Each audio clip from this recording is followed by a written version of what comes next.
दोस्तों, हम अपने चैनल विद्या टूर में आप सभी को स्वागत करते हैं और एक नए टॉपिक जिसका नाम है रेस्पिरेटरी सिस्टम, इसी को उत्सर्जन तंत्र बोलते हैं। आखिर इसको पढ़ना क्यों जरूरी है और एग्जाम में आखिर इससे किस तरह का क्वेश्चन आता है, इस सभी प्रश्नों का जवाब इसको पढ़ने के बाद आपको मिल जाएगा। अगर बात करते हैं कि सर ये रेस्पिरेटरी सिस्टम क्या है, उत्सर्जन तंत्र क्या है, तो आपके शरीर में हानिकारक पदार्थों को बाहर निकालने के लिए ऐसे ऐसे कई ऑर्गन हैं जो हमारे शरीर से नमक को, ग्लूकोज को अतिरिक्त मात्रा जिसका भी हो जाता है उसको बाहर निकालने का काम करने के लिए अलग अलग हमारे शरीर में ऑर्गन है। वो सभी ऑर्गन के बारे में आज हम लोग पढ़ेंगे और जानेंगे। जैसे कि मान लीजिए कि आपने पानी जो है वो हद से ज्यादा पी लिया है, तो किसी भी चीज को बॉडी में आवश्यकता से ज्यादा मात्रा लेना वो अपशिष्ट पदार्थ हो जाते हैं। जैसे कि आपके शरीर से पसीना आना, वो क्या है? पसीना आपका एक अपशिष्ट पदार्थ है जो आपकी बॉडी के लिए सही नहीं है, तो उसको शरीर से बाहर निकालना आवश्यक है। और उसको शरीर से बाहर निकालने के लिए आपकी एक सिस्टम है जिसका नाम क्या है, तो श्वेत ग्लैंड। श्वेत ग्लैंड जो होते हैं वो पसीना को बाहर निकालने का काम करते हैं। ऐसे हमारे शरीर में फेफड़ा है जो कार्बन डाइऑक्साइड को बाहर निकालने का काम करते हैं। और मुख्य रूप से जो सबसे ज्यादा जरूरी है रेस्पिरेटरी सिस्टम में, उत्सर्जन तंत्र में अपशिष्ट पदार्थ को बाहर निकालने के लिए, तो एक किडनी बहुत इंपॉर्टेंट है। तो इस सभी बातों को हम समझेंगे और जानेंगे कि आखिर वो कौन कौन सी चीजें हैं सर जिससे हमारे बॉडी के लिए नुकसानदेह है, उसे निकालना आवश्यक है। जैसे CO2 कार्बन डाइऑक्साइड हमारे बॉडी के लिए सही नहीं है। जैसे अमोनिया, जैसे यूरिया। यूरिया का ही फॉर्मूला होता है, देखिए बीच में CO और दोनों तरफ NH2। लड़का लोग बोलता है इसको याद नहीं होता है, बस याद किसी नहीं होगा, बीच में CO कर देना और दोनों तरफ NH2। यूरिया का फॉर्मूला हो गया यूरिया।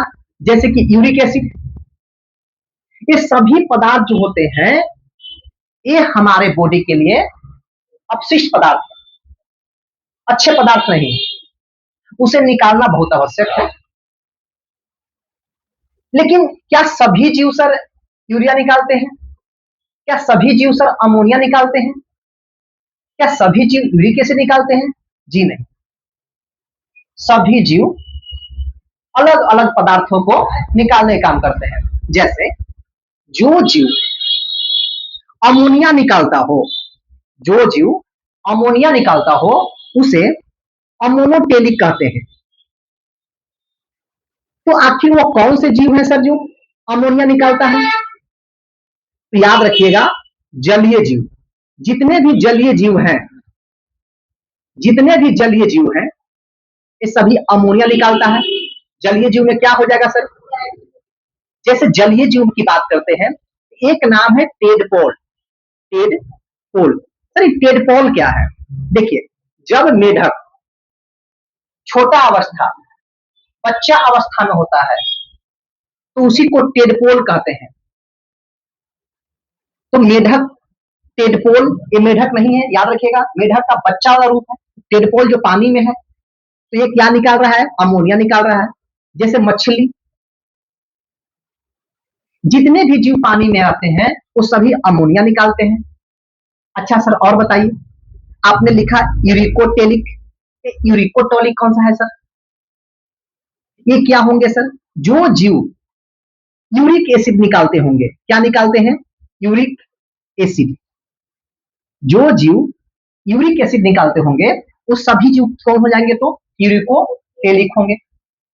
अच्छा सर, इसमें कौन सा जीव आएंगे? मोस्ट इंपॉर्टेंट याद रखेंगे, पक्षी। पक्षी जो होते हैं ये क्या होते हैं? तो यूरिकोटेलिक होते हैं।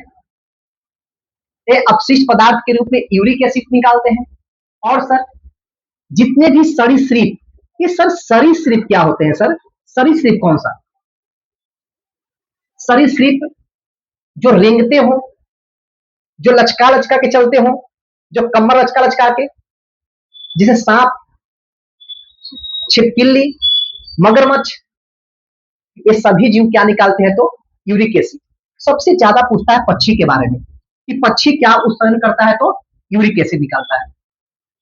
उसके बाद हम बात करते हैं यूरियोटेलिक। देखिए देखिए, यहाँ पे यूरिको और यहाँ पे यूरियो, तो यू जो निकालेगा वो यूरिया निकालेगा। सर आखिर यूरिया कौन कौन निकालता होगा सर? तो जितने भी स्तनधारी हैं। सर स्तनधारी मतलब, अरे जिसका स्तन है, जैसे कि हम लोग का स्तन है, जिसका भी स्तन है वो सब स्तनधारी है। जैसे कि मनुष्य, बांदर, भालू, गाय, भैंस, ये जितने भी हैं ये सब का निकालते हैं तो आपको यूरिया निकालते हैं। तो सारे स्तनधारी यूरिया निकालते हैं। और एक यूपीएससी के एग्जाम में क्वेश्चन पूछा था, अभी तक सारे किताब में नहीं मिलता है, गुआनोटेलिक, जिसे गुआनिन बोलते हैं। तो गुआनिन निकालने की बात करते हैं तो मकड़ी और मच्छर जो क्या होते हैं? तो गुआनोटेलिक होते हैं। तो एग्जाम के व्यू से बहुत इंपॉर्टेंट है, इसको याद रखिएगा। उसके बाद बात करते हैं कि सर आखिर CO2, अमोनिया, यूरिया, पसीना, ये सबको निकालने के लिए अलग अलग हमारे शरीर में अंग है। और ये सारे अंग की बात करते हैं, जैसे कि किडनी। अगर किडनी की बात करते हैं तो किडनी क्या निकालेगा जी? तो किडनी आपका कहने का सेंस है कि मूत्र निकालने का काम करेगा। ओके, अच्छा सर, और बताइए त्वचा क्या निकालेगा? तो सर त्वचा जो होगा वो पसीना निकालेगा, पसीना निकालेगा। अच्छा, और क्या होगा सर? लो पानी पियो। पसीना निकालेगा। यकृत सर, यकृत मतलब लीवर, लीवर क्या सर? लीवर जो होगा वो यूरिया का निर्माण करने का काम करेगा। ओके, बहुत इंपॉर्टेंट है सर, याद रखिएगा। किडनी जो होगा वो किडनी से मूत्र का निर्माण हो रहा है, मूत्र निकल रहा है। ओके, त्वचा से पसीना निकल रहा है, और यकृत लीवर से यूरिया सर। ओके सर, फेफड़ा से सर, फेफड़ा से आपका CO2, कार्बन डाइऑक्साइड, ये सभी गैसों का निकालने का काम अलग अलग ऑर्गन से हो रहा है। ये सभी ऑर्गन को मिला लेंगे तो इसी को बोलेंगे एक तंत्र, उसी को बोलते हैं उत्सर्जन तंत्र। अच्छा सर, आपने एक लिखा है बड़ी आंत, क्या बड़ी आंत भी उत्सर्जन तंत्र के रूप में काम करते हैं? जी, ये कैल्शियम के साथ साथ जितने भी भारी धातु हैं ये सभी को निकालने का कार्य करता है। और आप जानते हैं, जब हम आपको डाइजेस्टिव सिस्टम पढ़ाए थे तो आपको बताए थे कि बड़ी आंत में पानी का अब्जॉर्प्शन होता है, पानी का अवशोषण होता है। साथ ही साथ जितने भी मेडिसिन होते हैं ये सभी का अवशोषण कहाँ होता है? तो बड़ी आंत में होती है। ओके, अच्छा आप बताइए सर कि ये सभी अंगों में सबसे महत्वपूर्ण अंग कौन सा है जो उत्सर्जन तंत्र के लिए बहुत इंपॉर्टेंट है? तो सबसे इंपॉर्टेंट आपका किडनी है, जिसको ब्रिक हिंदी में बोलते हैं, उसी को गुर्दा बोलते हैं। तो इसके बारे में थोड़ा डिटेल जानिए। सबसे बड़ी बात आती है कि सर आपने जो ब्रिक, जो गुर्दा, जो किडनी जो बता रहे हैं, ये किडनी का सर आकार कैसा होता है? सर आकार कैसा होता है सर? तो इसका आकार जो होता है वो सीम के बीज की तरह होता है। याद रखेंगे, सीम के बीज के आकृति का आकार होता है। अच्छा सर, और बताइए सर, अगर इसका हम वेट की बात करते हैं कि सर इसका वजन कितना होता है? तो इसका वजन ज्यादा नहीं होता है, 140 से 150 ग्राम तक होता है। हम एवरेज बता रहे हैं। यही अगर मेल की बात करेंगे तो मेल में लगभग 170 ग्राम के आसपास हो जाएगा, लेकिन यही फीमेल की बात करते हैं तो लगभग 125 ग्राम के आसपास हो जाएगा। आपको लग रहा होगा कि सर मेल में ज्यादा और फीमेल कम क्यों? रीजन है यार, क्योंकि उनकी बॉडी का स्ट्रक्चर ऐसा है। हमारे पेट में बच्चा नहीं होता है, बच्चा का स्पेस नहीं बनाया गया है, लेकिन उनके शरीर में, उनके बॉडी में बच्चा का जन्म देने का ताकत है, बच्चा का रखने का ताकत है। इसलिए उनको स्पेस चाहिए, जगह चाहिए, और इतना ही जगह है, इसीलिए अंदर के बॉडी को हल्का हल्का छोटा किया गया है। लेकिन ताकत में मजबूत है सब, याद रखेंगे। आगे सर और कुछ बताइए सर। किडनी के आकार सीन के बीज की तरह होता है। वेट कितना होता है? तो 140 से 150 ग्राम होता है। सर किडनी क्या करता है? तो किडनी जो है हमारे शरीर में यूरिया को निकालने का काम करता है। क्या करता है? तो यूरिया को निकालने का काम करता है। और जब हमारा शरीर संतुलित अवस्था में हो जाता है तो उसी को ओस्मो रेगुलेशन कहते हैं। याद रखिएगा, जब हमारा शरीर संतुलित अवस्था में होता है तो क्या कहते हैं? उसी को ओस्मो रेगुलेशन कहते हैं। आप जानते हैं कि जब कभी भी किडनी में परेशानी होती है या कोई दिक्कत होती है, एक प्रोसेस होता है जिसको बोलते हैं डायलिसिस। सर ये डायलिसिस क्या होता है? या इसी को अपोहन बोलते हैं। डायलिसिस क्या होता है सर? जब वह हमारा किडनी अवरुद्ध हो जाए, कोई परेशानी आ जाता है, तो डायलिसिस या अपोहन एक कृत्रिम किडनी की तरह कार्य करता है। हमारे धमनी से, याद रखिएगा हम धमनी बोल रहे हैं, हमारे धमनी से ब्लड को निकाल करके डायलिसिस करने वाला मशीन में 0 डिग्री सेल्सियस टेम्परेचर करके हिपेरिन नामक यौगिक मिलाकर, क्या करके? हिपेरिन। हिपेरिन क्या करता है? रक्त को थक्का बनने से रोकता है। हिपेरिन नामक यौगिक मिला करके पुनः हमारे शरीर में सीरा के माध्यम से प्रवाह कर दिया जाता है। धमनी के माध्यम से लिया गया था और सीरा के माध्यम से प्रवाह कर दिया गया था। ओके सर, आगे बात करते हैं कि सर आखिर किडनी के किस तरह से कार्य करता है हमारे बॉडी में, इसके बारे में बताइए। जैसे हमने कुछ किडनी के स्ट्रक्चर के बारे में आपको दिखाने का कोशिश किए हैं कि आखिर किस तरह से हमारा किडनी का स्ट्रक्चर है, जिसे समझिएगा। जैसे ये दो पाइप जो आपको दिखाए हैं, ये दो पाइप क्या है?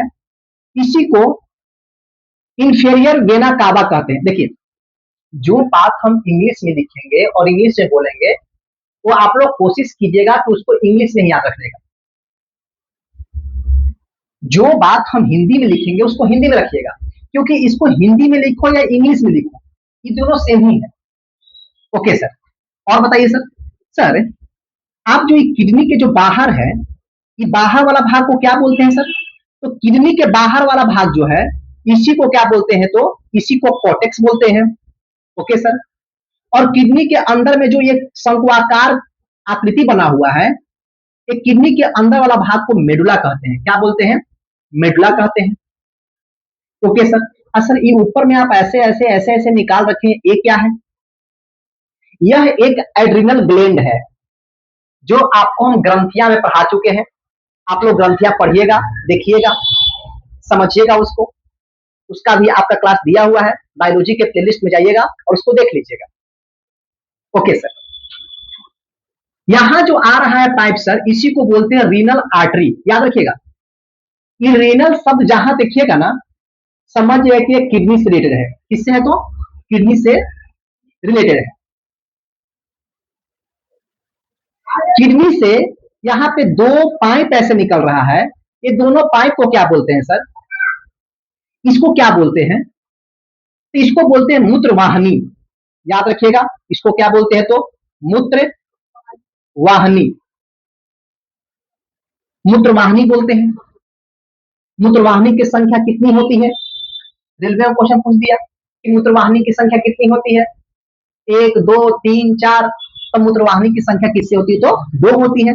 मूत्र वाहिनी के सहारे ही मूत्र किडनी से निकल करके मूत्राशय में आकर के स्टोर होता है, और जब मूत्राशय भर जाती है तो हमें मूत्र त्याग करने का एहसास होता है।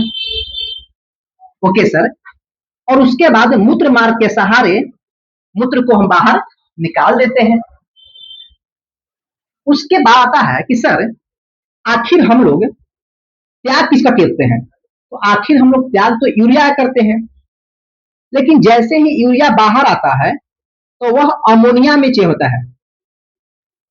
अमोनिया में चेंज हो जाता है और ये अमोनिया में चेंज होने के कारण इसमें गंध आना स्टार्ट हो जाता है। तो याद रखिएगा, यूरिया के अमोनिया में चेंज होने का इसमें क्या आता है, तो गंध आते हैं।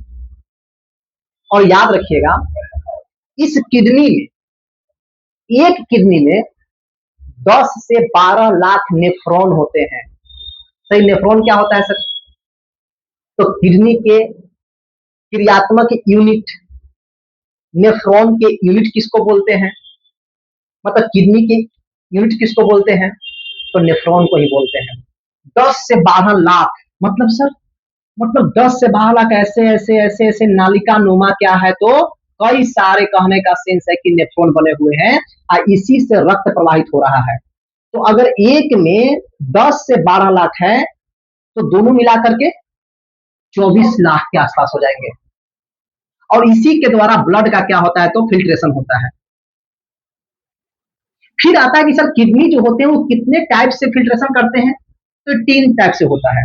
एक होता है अल्ट्रा फिल्ट्रेशन, एक होता है रीअब्जॉर्प्शन और एक होता है सिक्रेशन। 3 के द्वारा यह कर लेता है। लेकिन जब वही डायलिसिस होता है तो डायलिसिस में रीअब्जॉर्प्शन मतलब कि पुनः अवशोषण जैसी प्रक्रिया नहीं होती है। सिक्रेशन को ही श्रावण कहते हैं। तो याद रखिएगा, रीअब्जॉर्प्शन की क्रिया कहां नहीं होता है, तो डायलिसिस में नहीं होती है। Okay sir. आखिर सर अगर हम देखते हैं कि किडनी के संरचनाओं के बारे में, तो देखिए मेरे पास जगह नहीं है, कुछ इस प्रकार के यहां से बनाते हैं और यहां से ऐसे जाने के बाद में किडनी के रूप में ऐसे बना होता है। तो ये हम आपको अगले क्लास में बता देंगे कि आखिर किस तरह से अल्ट्रा फिल्ट्रेशन हो रहा है, किस तरह से रीअब्जॉर्प्शन हो रहा है और किस तरह से सिक्रेशन हो रहा है। अगर इतनी सारी बातें अगर आप ध्यान में रखते हैं तो मुझे पूर्ण विश्वास है कि उत्सर्जन तंत्र, एक्सक्रीटरी सिस्टम से आने वाले क्वेश्चन आपको बन जाएंगे। तो चलिए धन्यवाद। थोड़ा सा प्यार दिखा दीजिएगा, लाइक सब्सक्राइब शेयर कर दीजिएगा।